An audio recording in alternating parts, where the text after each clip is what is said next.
आता काम जरी एका भावंडाचं असला तरी त्याच्याबरोबर सगळ्यांनी बाहेर पडायचा असा आमचं भावंडांचा नियम आहे.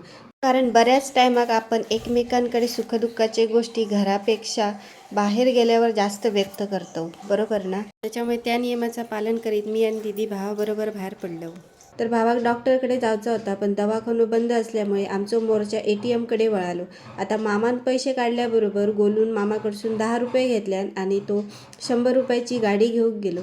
पण ह्या टायमाक मी काय त्याचो हट्ट पुरवक नाही, कारण त्याका नाय ह्या शब्दाची पण सवय हवी असा माझा तरी वैयक्तिक मत असता. मग घराकडे येता येता आईस्क्रीम दिसली. मग आईस्क्रीमची छोटीशी पार्टी केलो आणि घराकडे येलो. आणि ही पपई 2-3 दिवसापासून माका कापूची होती, पण आज त्याचं मुहूर्त लागलो. पपईचे साला काढूक मी असं पिलरचा वापर करतोय. तुम्ही कशाचं करतास कमेंट करून नक्की सांगा.